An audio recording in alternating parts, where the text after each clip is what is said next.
लगता है रवीश कुमार की बद्दुआ खा गई सेठ साहब को। एनडीटीवी का मतलब होता था रवीश कुमार जो है 5 किलो राशन की लाइन में खुदा की कसम सबसे पहले नजर आएगा। तुम्हें पता बोला रवीश कुमार आपकी बद्दुआ खा गई और ये सेठ बेनकाब हो गए। ये सेठ नहीं, एक लुच्चा जो है वो पूरे भारत को लेके उड़ना शुरू कर रही है। उनकी बीवी दान दहेज में लेकर आई थी और वो अपने यार लंगोटिया यार अदानी को दिए जाते। डकैत है, तूने डकैती करी, तूने भारत का बताइए अभी तक 55 बिलियन डॉलर खत्म हो जाए, 55 बिलियन खत्म हो। किसानों की बद्दुआ भी खाई है।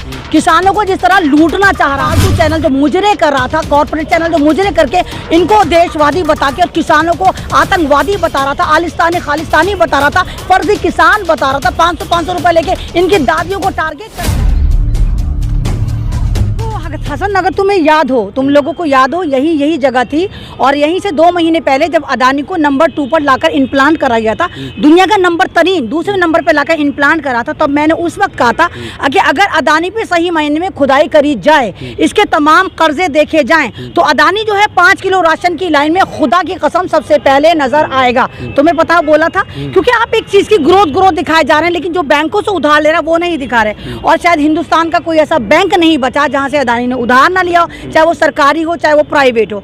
आपको याद होगा ये जो बेनकाब करा है, ये 5 लौंडे लेके एक नाथन एडरसन ने करा है। एक नाथन एडरसन है, नहीं एडनबर्ग उसकी हिडनबर्ग उसकी ऑर्गेनाइजेशन है, नाम है उसका नाथन एडरसन।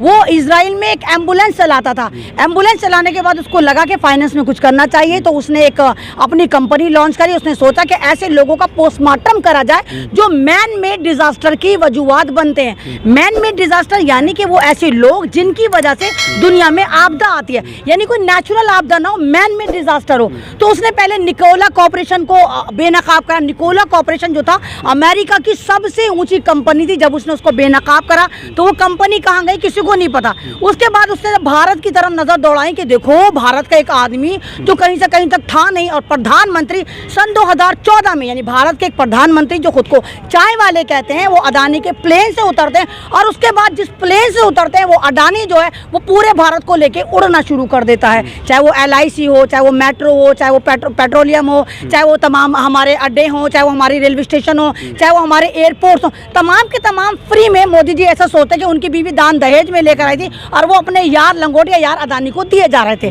तो ये भारत की प्रॉपर्टी थी ना, तो ये अदानी की बीवी दान दहेज में लेकर आई थी जिसको वो इस तरह लूट रहा था, खसोट रहा था, उड़ा रहा था ना। वो मोदी जी की बीवी, मोदी जी तो अपना कोई शादीशुदा ही नहीं मानते थे। जब शादीशुदा माना तो बीवी छुट्टी भी थी। तो यानी मोदी जी की बीवी भी दान दहेज में नहीं लेकर आए। वो हमारा पैसा था, वो भारत की जनता का पैसा था, वो भारत की इकोनॉमी थी। अगर ये तो वो कह रहे हैं कि ये उन पे जो हमला किया गया है भारत पे हमला है, क्योंकि भारत का पैसा था। नहीं, एक बात बताइए, एक बंदा आपको चैलेंज कर रहा है, 106 पन्ने की वो रिपोर्ट निकालता है और 86 के करीब वो सवाल करता है और कहता है कि हमें सोशल मीडिया पर धमकी मत लगाओ अडानी जी। नाथन एडरसन बोलता है अगर आपको मुकाबला करना है, सच में आप हमसे लड़ना चाहते हैं तो वेलकम टू US, आप आइए अमेरिका में और हमसे बहस करिए। लेकिन अडानी तो वही वाले मोदी जी वाले बात पे चल रहे हैं, सोशल मीडिया पे धमकियां लगा रहे हैं। अब आप ये देखिए कि अडानी जिसको नंबर 2 पर, दुनिया में नंबर 2 पर इम्प्लांट करा गया था, इस वक्त की डेट में वो नंबर 16 पे और गायब हो जाएगा। आपको पता होगा जब ये 14 से पहले अंबानी जो था, अंबानी कहीं ना कहीं ग्रो कर रहा था और अंबानी को तमाम लोग जानते हैं। शायद आज की डेट में 5 साल का बच्चा भी, 30 साल का लौंडा भी जानता है। क्यों? क्योंकि अंबानी की जो कंपनी है वो 30-35 साल पुरानी है। आज अगर बच्चे के हाथ में मोबाइल आया तो धीरू भाई अंबानी की उसमें बहुत बड़ी देन है, जिन्होंने 600 रुपए का, 700 रुपए का टुंगलू वाला मोबाइल, जिसको पैडेड मोबाइल भी कहते हैं, वो आप लोगों को पकड़ाया। फिर जियो नेटवर्क लेकर आया, सबको डेटा इतना फ्री में दिया कि हर एक बंदे के पास मोबाइल पहुंच गया। लेकिन क्योंकि नामालूम मोदी जी से उनका क्या पंगा हुआ, ए टीम का जब पंगा होता है, यानी अंबानी का जो पंगा होता है, तो अंबानी दुनिया के नक्शे से मिटना शुरू हो जाते हैं। जो अंबानी दुनिया में रिप्रेजेंट कर रहे थे भारत में, वो कहीं गायब हो जाते हैं और नंबर 10 में भी नहीं बचते। नंबर 10 में अदानी को लाकर खड़ा कर दिया जाता है। उन पे जब कहा जा रहा है कि मतलब तुमने ऐसा किया है या कुछ घोटाले हुए हैं, तो वो कह रहे हैं मुझ पे हमला, मतलब देश पे हमला। एक बात नहीं, मैं यही तो कह रही, एक बात बताइए, एक लुच्चा लफंगा जेब कतरा अगर बस में किसी की पॉकेट मारता है, हम उसे पकड़ के मार के धपड़ धुस करते हैं, तो वो भी यही बोलेगा कि ये भारत पे हमला है, मेरे पे हमला है, संविधान पे हमला है। अबे तू डकैत है, तूने डकैती करी, तूने भारत का बताइए अभी तक 55 बिलियन डॉलर्स खत्म हो चुके, 55 बिलियन खत्म हो चुके, यानी 55 अरब का चूना लग चुका। तो तुम्हारे बाप का पैसा था, वो हमारा पैसा था। आप एक बात बताइए, हमारी कंपनियां जो हमारे टैक्स में चलती हैं, अगर हम सड़क पे चलते हैं तो रोड टैक्स गाड़ी के रूप में देते हैं, हम खाना खाते हैं तो जीएसटी देखते हैं, अगर हम फिल्म देखने जाते हैं एंटरटेनमेंट टैक्स देते हैं। यानी भारत का गरीब से गरीब बंदा जो हर बात में टैक्स देता है, तो और ये लोग इनको फ्री में दिए जा रहे हैं, ये लोन वो लोन और वापस नहीं होते। इतना पैसा हो गया था उन पे कि उन्होंने चैनल तक खरीद दिया, जिसमें देश के बड़े पत्रकार जो थे वो चैनल को छोड़ना पड़ा। नहीं, अगर आपको पता हो, ये तो मुझे तो लगता है रवीश कुमार की बदुआ खा गई सेठ साहब को।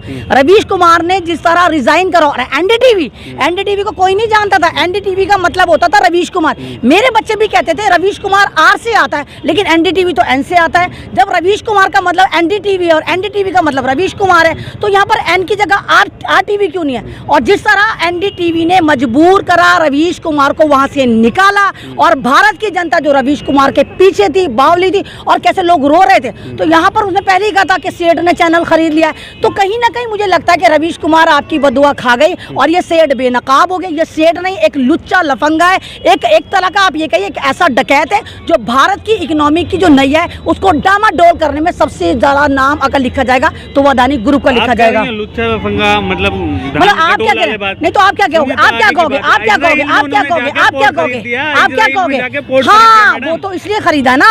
आपसे पता है ना, नाथन एडरसन जो है वो इजराइल की एक एम्बुलेंस चलाता था, जिसने अदानी का पोस्टमार्टम करा। तो जाहिर सी बात है, जहां से ये खराबी हो तो वहीं तो जाएगा। तो मैंने तो पहले कहा था मोदी जी इसका अदानी का पासपोर्ट जब्त कर लो, तो भागेगा भगोड़ा। और देखो इजराइल भाग गया ना, मालूम नहीं पोर्ट नहीं खरीदा, वहां पे जाकर दिखा रहा है इजराइल को देखो मेरे पास अभी जो पैसा है लूट मार का, वो मैं यहाँ इन्वेस्ट कर सकता हूँ। लेकिन नाथन एडरसन जो है वो एक इंसानियत के लिए काम करता है, और वो यूएस में बैठा हुआ है। अगर आप वाकई इतने अच्छे आदमी हो, जेन्युइन आदमी हो, चलो यूएस जाके करो मुकाबला, हम भी तुम्हारे साथ चलेंगे। लेकिन सोशल मीडिया पे तुम उसको धमकियां लगा रहे हो, ऐसा नहीं होता। तो आपके हिसाब से नहीं आएंगे वो वापस इजराइल से? क्या नहीं, इजराइल से वापस आएगा, लेकिन इनको पता ना कि हर काम रिश्वत से होता है। तो ये शायद हो सकता है कि इजराइल को रिश्वत देने गए हो कि अभी मेरी लंगोटी इतनी मजबूत है कि मेरे पास थोड़ा बहुत पैसा बचा है, और इससे पहले कि मैं 5 किलो राशन की लाइन में लगूं, मैं यहाँ पर पोर्ट खरीदने के योग्य हूँ।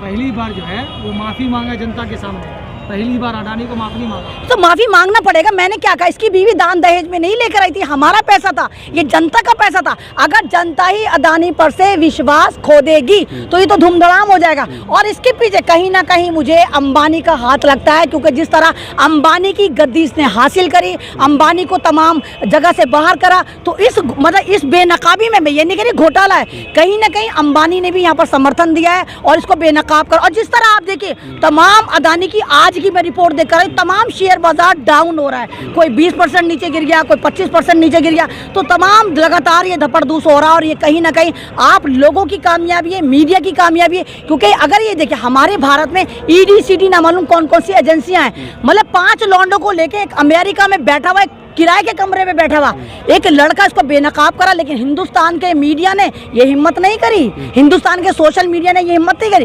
करते कैसे, जो भी करने की कोशिश करता है, इनके परम मित्र मोदी जी उसको जेल में सड़ा देते। लेकिन उन्हीं अडानी के लिए मैडम 4 कानून, कृषि कानून जो पास किए गए थे, अडानी ने गोदाम बनाए थे बड़े बड़े उन राशन को या अनाज को खरीदने के लिए, किसानों के मतलब तैयारी कर दी थी उन्हें पूरा बर्बाद करने की या खरीदने तो मैं तो कह रही हूँ ना, इसको डबल बद्दुआ खाई, किसानों की बद्दुआ भी खाई है।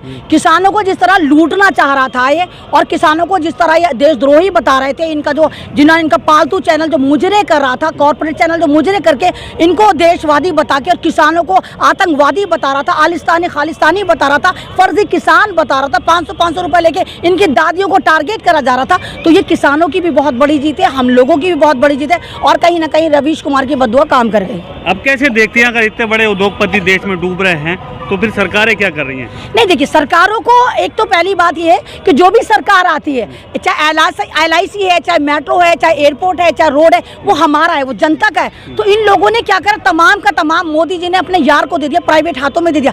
कोई तो ऐसा कानून बनना चाहिए कि जो भी सरकार आए वो इन चीज़ों को, इन कंपनीज को हाथ में ना दे, प्राइवेट हाथ में ना दे। इससे 2 नुकसान होते हैं, एक तो कंपनी काबिज हो जाती है, अपनी मनमानी करती है। दूसरी बात, जितने भी यहाँ पर लोग एम्प्लॉय होते हैं उनको हटा दिया जाता है, वो तमाम प्राइवेट सेक्टर में आ जाते हैं। तो यहाँ पर ओबीसी SC ST के लिए बहुत नुकसान है, क्योंकि फिर ये अपने मन मुताबिक एम्प्लॉयज रखते हैं, प्राइवेट सेक्टर करने के बाद किसी को निकालते हैं, किसी को रखते हैं। तो ये भारत की जनता का भी नुकसान है। एक लास्ट सवाल आपसे है, 2023 का बजट आया है, क्या कहना चाहती हैं उस पर, किन लोगों को ज्यादा फायदा हुआ आपकी नजर में? नहीं, किसी का भी कोई फायदा ही नहीं हुआ। सुनने में आए भाई मोबाइल सस्ता कर दिया, डेटा तो महंगा है, 750 का 650 का डेटा है, मोबाइल सस्ता। 50 एयरपोर्ट भी बनाएंगे वो? नहीं, कोई नहीं बनाएंगे, सिर्फ ये डिजिटल पे सब कुछ बनाएंगे। आप देखना 24 तक आते आते एक नया लॉलीपॉप इनके हाथ में होगा।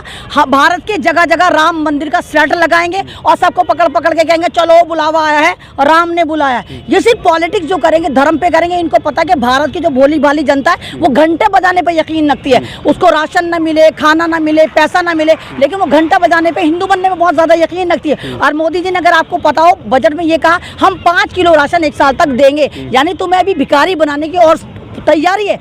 मोदी जी से कोई राशन नहीं मांग रहा, रोजगार मांग रहा है, अच्छी एजुकेशन मांग रहा है, भारत की सिक्योरिटी मांग रहा है, जवान अपने हक मांग रहा है। 5 किलो राशन किसी को नहीं चाहिए, क्योंकि राशन आपको भिखारी बनाता है। बहुत बहुत शुक्रिया हमसे बात करने के लिए।